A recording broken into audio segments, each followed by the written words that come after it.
Hi, I'm Cheryl Kagan, very proud to be the Senator for Gaithersburg and Rockville. Welcome to this week's edition of Kibbitzing with Kagan, brief conversations with people I find fascinating. It has been a true delight to interview almost every member of the Moore Miller administration's impressive cabinet. And here I'm getting one of my very last one, Special Secretary Carmel Martin of the Governor's Office of Children. Madam Secretary, welcome. Thank you so much for taking time to chat. Oh, thank you, Senator, for having me. It's a delight to be here. Thank you. So I have so much I'm curious about. Your background is impressive. So I'm just going to start with you grew up in Matawan, New Jersey, went to Manhattan College, graduated from there, got a master's at the LBJ School, the Lyndon Baines Johnson School in Texas, and then a law degree. And you were an award-winning student. And then you worked for three of just the most wonderful US senators, Ted Kennedy, Jeff Bingaman, and Tom Daschle, three extraordinary Democrats. So, can you just start us off by giving us your trajectory? What was your childhood like? What was your family like? And how were you inspired to get into public service and government? Yeah, I'd love to. Thank you. So I am the child of immigrants. Both of my parents came to the United States when they were young adults from Ireland.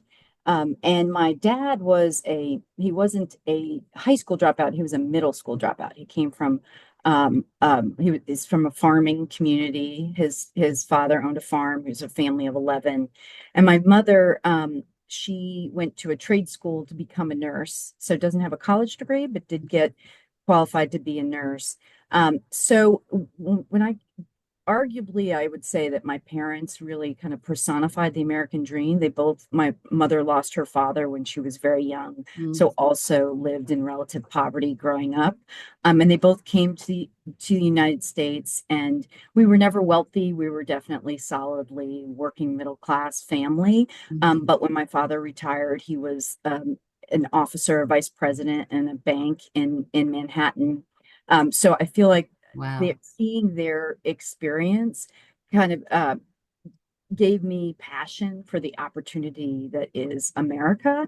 But after I graduated from college, I lived on the US Mexico border. I ran a homeless shelter there. And that really brought home to me that my parents' immigrant experience was not necessarily shared by all in the United States. And I mean, the one thing about living in a border town is it just really does bring home, first of all of the opportunity and richness that is America, but just the many of the inequities that we have in our world and in our country. So that inspired me to go to law school and to work in the area of economic mobility. Initially, I was a civil rights lawyer working on desegregation lawsuits, but that's what brought me to the work.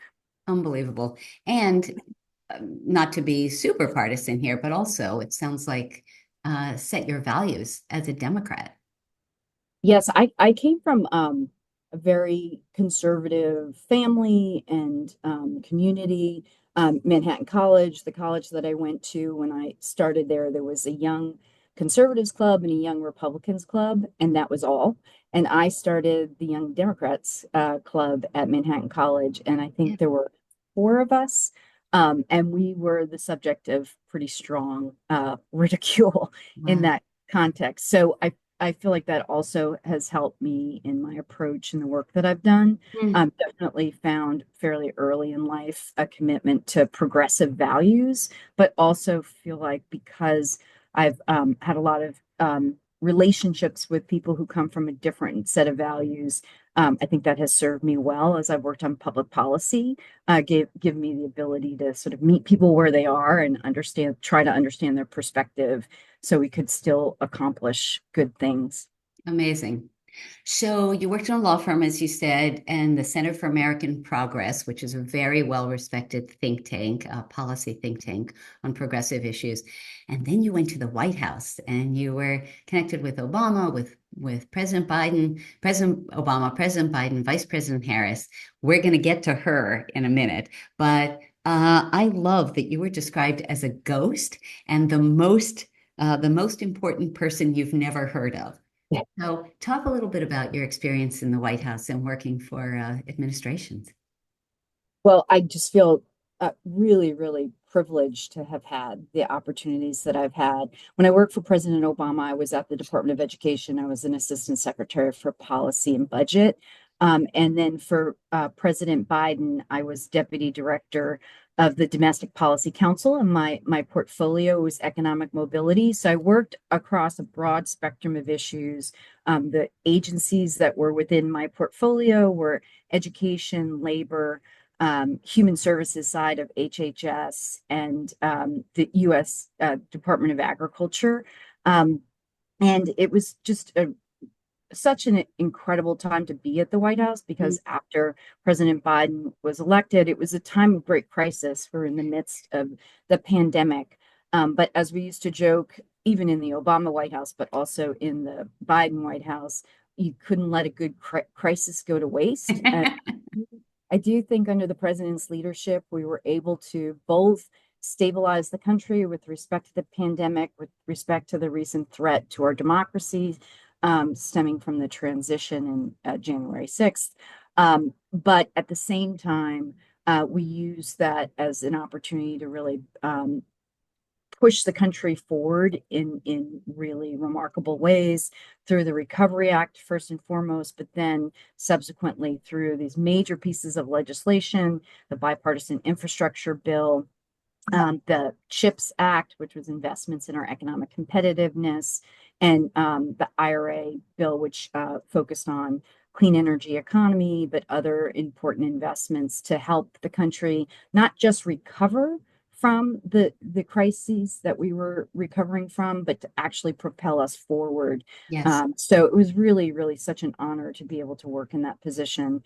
And then from there, I transitioned to be the domestic policy advisor for Vice President Harris. And that also is just, a life-changing, amazing experience to be able to support her over an even broader portfolio of issues. We spent quite a bit of time on things that I didn't work on the Domestic Policy Council, like reproductive health, support for small businesses, maternal health. So again, I was just so incredibly lucky to have those opportunities. So, we're recording this less than 2 weeks until Election Day, which, I mean, the number of gray hairs and ulcers, who knows? It's so stressful. What's it like to think that your former boss, someone you worked very closely with, could be the first woman and woman of color to be elected president of the United States? I mean, it is just so incredibly exciting. I too can't help but feel some angst. I worked on Secretary Clinton's campaign in 2016, so I know Mhm. you can't take these things for granted, and you have to use every moment up until Election Day and even through Election Day to make sure that we're leaving nothing on the field. Yes. And I think that is how the vice president is approaching her campaign. I just couldn't be more proud of her in terms of the way she's handled the campaign. It's obviously been a non-traditional campaign because of just the circumstances under which she we were able to choose her as our nominee. Yes. But I'm really I do try to remind people there's such a compelling case to vote for her because the alternative is so um, raises existential threats to our democracy, but that's not the reason to vote for her. The reason to vote for her is she will be a fantastic president. She has vision, she has dedication, she has a connection to people and what they need in their everyday lives. And she's just an incredible leader. So we'd be so lucky to have her as president. And it is exciting to work for someone who's the first Yes. first female Black, a person of color who was vice president, to work Yes. for the first Black governor in Maryland. But in each of those Okay. Yeah. instances, Hmm. it, it, the reason to do it isn't because they're the first, it's because of the legacy that Yeah. they're leaving behind. So just with respect to the vice president, again, there's so many reasons to vote for her that have nothing to do with her gender or her race, but it does make it incredibly exciting. Agreed. All right, so I could ask you a million more questions about the Biden-Harris administration and the Obama administration, but we really need to move to Maryland. So I want to start with, how did you first meet or hear about Wes Moore as human being before, I assume before he was elected governor? I actually did not meet him before he was elected governor, Okay. and saw the campaign play out as just as a citizen, not didn't have any involvement in the Maryland gubernatorial race. But I then met him while I was still at the White House and was just blown away by his energy, his charisma, his intelligence, and his vision. Yeah. It was very exciting to be able to meet him. And then when I left the White House, I actually left the Wait, White wait, House. wait, wait, wait. You don't get to skip over when I Oh, left the sorry. White House. Yeah, sorry. So you got a call, or you had a conversation, or Secretary Edwards, the appointment secretary, reached out. Talk us Yeah. through how the process went. And then I deciding to leave the White House to come to Maryland is a big deal. I mean, you're a real catch for us. Well, I would say, and that was one thing that I wanted to allude to. I left the White House and then engaged with Okay. folks here in Maryland. So I Okay. didn't leave the White House to come work in Maryland, which I Okay. think is important because I really loved what I was doing there and didn't leave because I wanted to do something else. To be perfectly honest, the reason I left is because I had also worked on the president's campaign starting in the primary. Got So it. I had been at this 24/7 intensity level for over 4 years Yes. and was frankly needed a break. Yeah. So it wasn't a choice point between the two. It was more I knew in the White House, they're the best jobs in the world, but they are the most demanding jobs in the world. Of course. And particularly when you're able to work with such visionary leaders, Yeah. it's just hard to not get caught up in a 24/7 Sure. cycle, not because they're making you work 24/7, but because you want to, because what you're able to do is so exciting and consequential. And I was just frankly a little bit burnt out and needed a break. And Makes it was total so I sense. had met the governor before that and was just incredibly, incredibly impressed with him and thought, oh, I would love to work for him someday. Yes. So when I did leave the White House and did have a little time to catch my breath, I did know from prior professional experience, I knew several people on his staff, including Kagan Harris, the chief of staff, Mm, and we started having conversations at that point. This position was open. It obviously fit my background in terms yes. of the work that I've done historically. And I actually wasn't rushing to the next job, but this job was just too good to be true in terms of the boss, but also in terms of the portfolio and the So, mission just was incredible. so let's talk about the mission. I would suspect that unlike the Department of Transportation or the Department of Education, and everybody intuitively understands what those do, what is the Governor's Office of Children? What Yeah, are what does it governor's do? office What is for children, for children? Sorry. service Thank of you. children.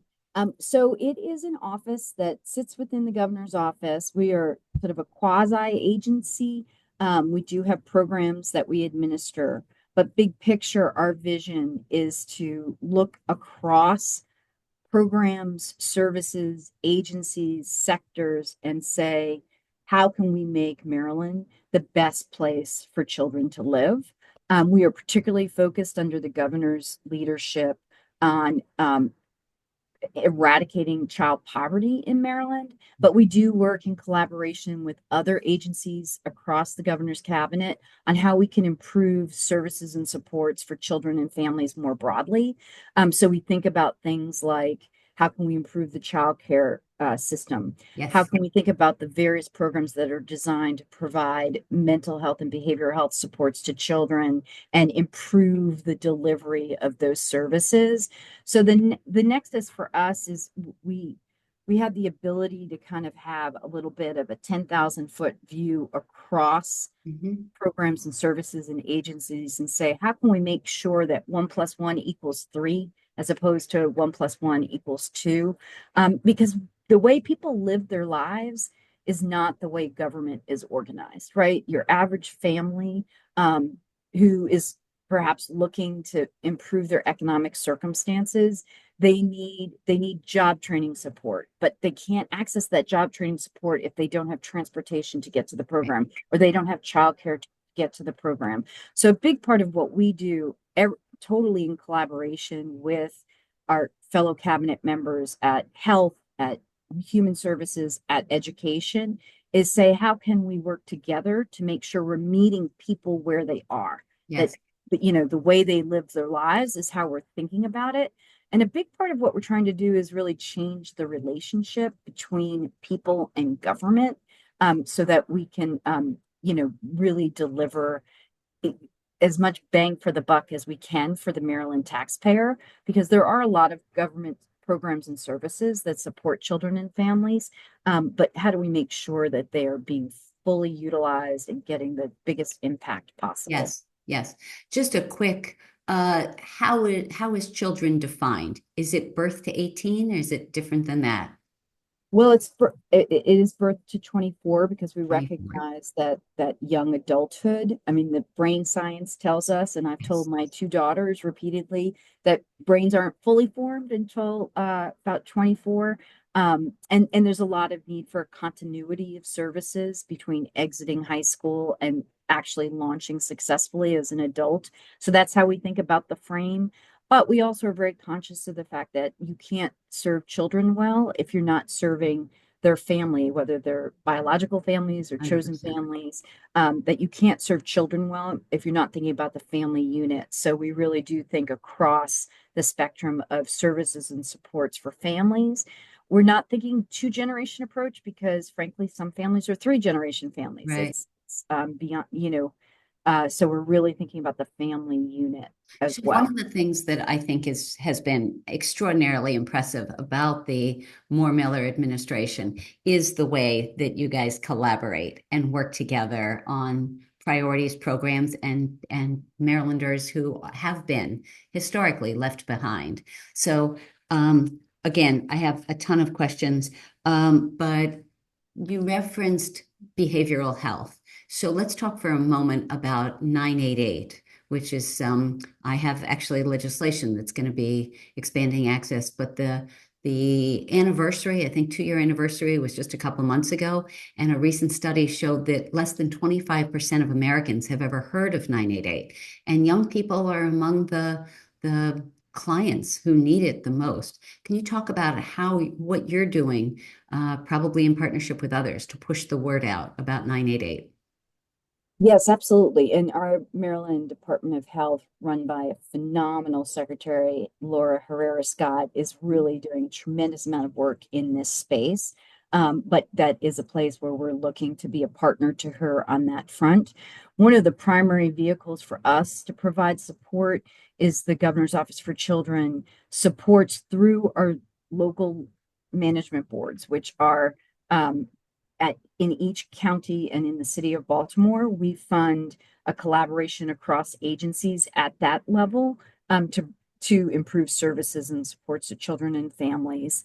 And through that initiative, we fund something called local care teams, which are designed to bring people to the table, from the health system, the education system, local nonprofits, and really call the question of how can we provide supports to children who have intensive needs, children who may be in crises. So we're looking to use those local partners to get the word out around 988, and Okay. making sure that they're working closely with crisis intervention services at the local level. So we're really trying to work in collaboration across the administration to think Good. about when children are in crisis, including when they might need suicide intervention, which is the focus of 988. Yep. How do we make sure that they know about those resources, but also once they call 988, are they getting the services they need to help Yes. them stabilize and live and thrive, live healthy lives and thrive? So So that's just one example. yes, when we talk about young people in crisis, there's also diversity and equity as a priority, food insecurity, youth homelessness, sometimes as a result of abuse or economic challenges. challenges faced by gay, lesbian, trans young people.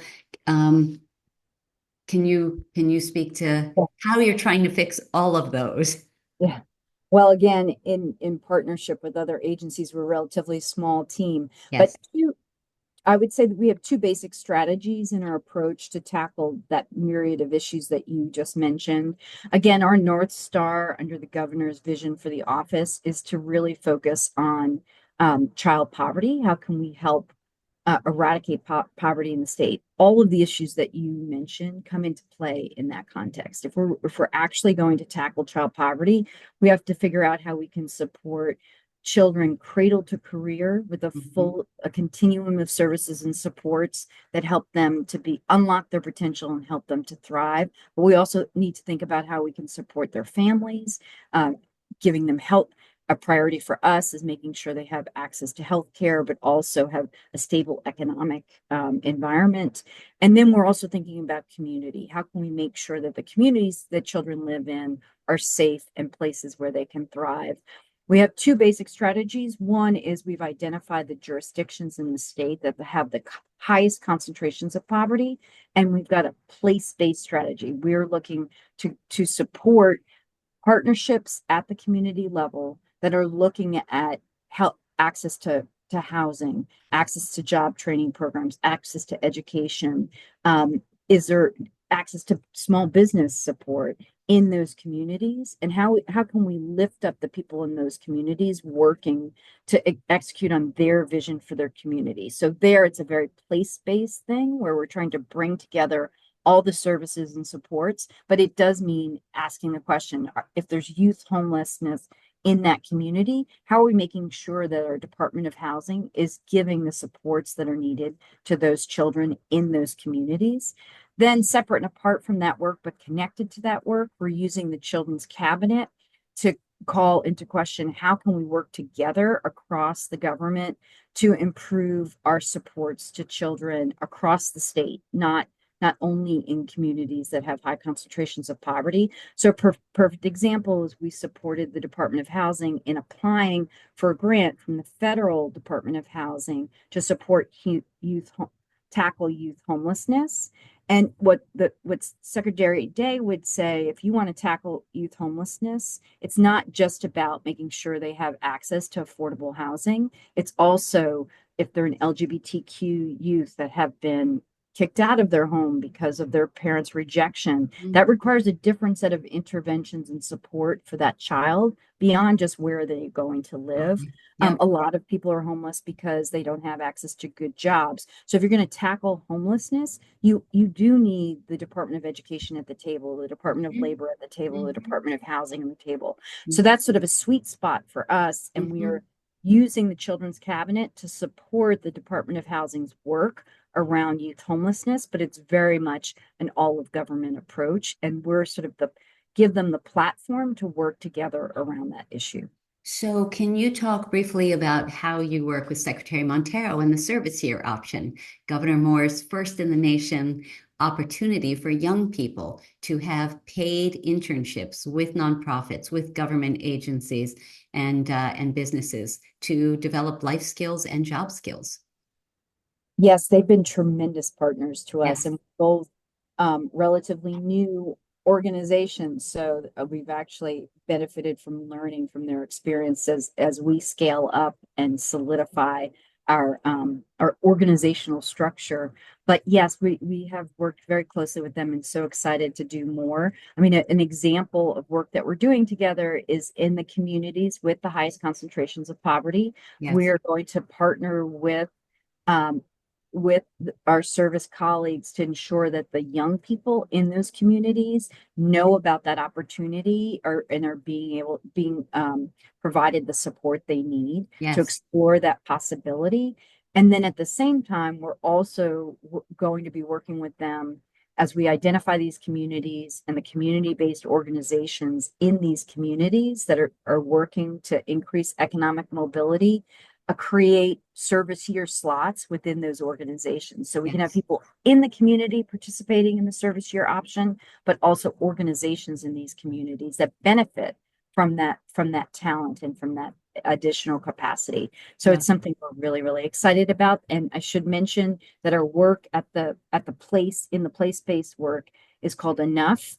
It's the governor's. I was about to ask you about, yes, that was a big bill that we passed last year. Yes, thank you for your support and your help with that. We're really excited about it. We've Why gotten don't our you first set of explain what that applicants. is? Spell out it's an Yeah, so acronym. Enough stands for engaging neighborhoods, organizations, unions, governments, and households.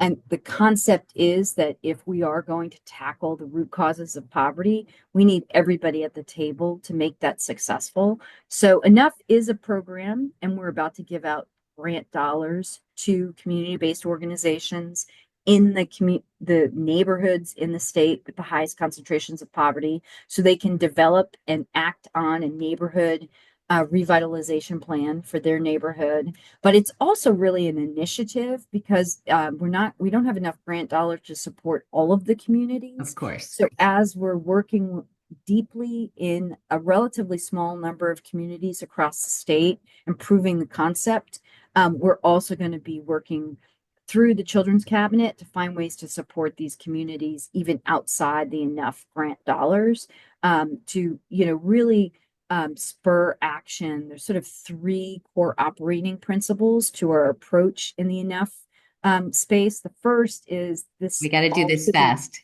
okay. Yes. It should be community driven. So it's the communities come up with the plan, we provide the I'm going to support. interrupt you. When you talk about the community-based organizations, is that nonprofits? Can it be a civic association? Is it a faith institution, a PTA? Just if someone's watching Yes. this, could their organization maybe apply in the future? It is a nonprofit organization that has strong ties to the community. It can be a faith-based organization. And then we're to get our funding, you have to show that you're partnering with other organizations like anchor institutions, whether that's a higher ed organization, or small businesses in the Uh-huh. community, and governmental actors as well. So the partnerships are designed to be diverse, cross-sector partnerships. But the And the community, sizes of the grants are roughly, so we have three different types of grants. For those still forming partnerships, the size is around $65,000. For those who have a partnership but need to develop a plan, it's $300,000. And for those that are ready to implement a plan, it's, in the roughly, it could be this first year from $1 to $5 million for dang. the first year. And so big piece of this is uh, community driven. Second piece is it has to be cross sector. Partnerships need to be at the core of the work being done at the community level. So the idea isn't to give money to a single community based organization, but Yes. to give money to a partnership to work together, again, to make sure 1+1 = 3, not Right. 2. And then the third core component is data and evidence driven. So we're looking for the communities to come up with a plan, but we're presenting them with data they need to identify their needs and opportunities. And also, what does the research say in terms of the most effective interventions in the space? So those are our core operating principles. Every partnership needs to thinking about how they're supporting the children, how they're supporting their families, but also how are they making the community a place where those children feel safe, feel like they belong, and have an opportunity to thrive. I love that. I have two quick questions and then we'll go to fast five. First question is, can you explain why you're special secretary? And just for anyone who's curious about that, why not just secretary?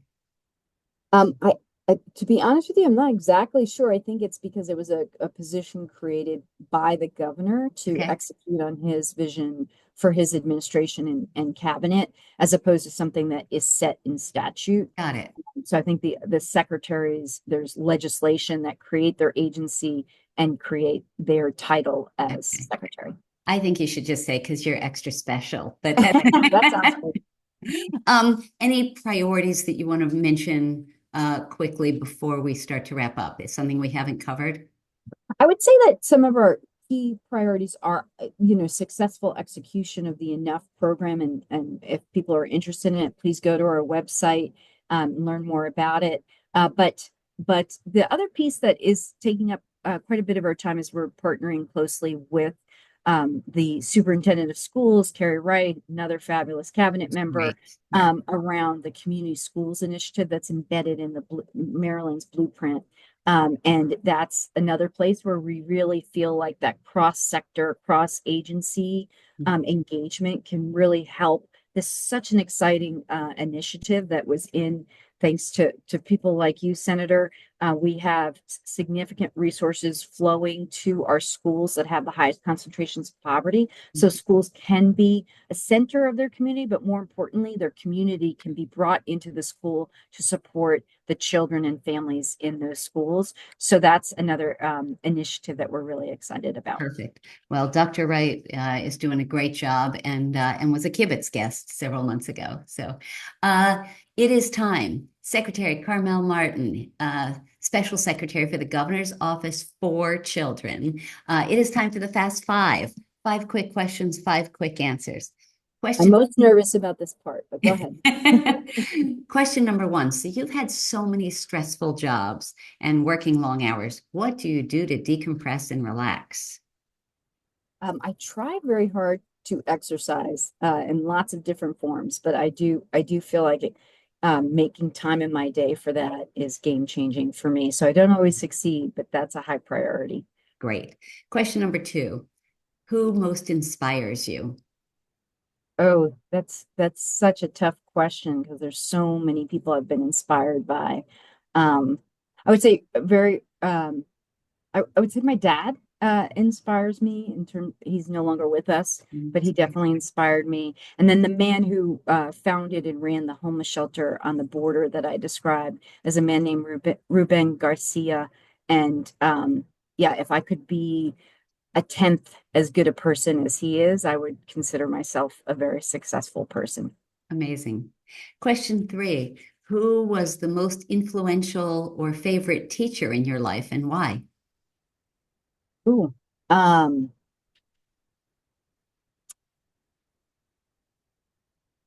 That's that's a tough question. There's a lot there too. I should know the answer to this off the top of my head, but um my my first grade teacher, um I feel like that was at a point in my development where I discovered um I just love to read, and I think she um, inspired me to be an avid reader because of her passion and her effectiveness as a early, teacher of early literacy. Nice. You have two daughters. What is something that you hope for in their lives? I hope that they find pro professions that make their heart sing. I think Love it.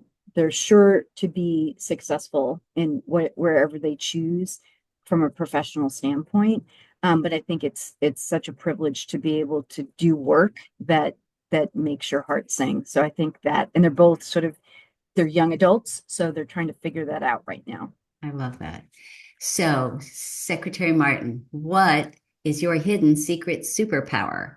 This is a question I ask of all my guests. What is a skill or talent you have, something you're really good at that most folks can't do? Mm.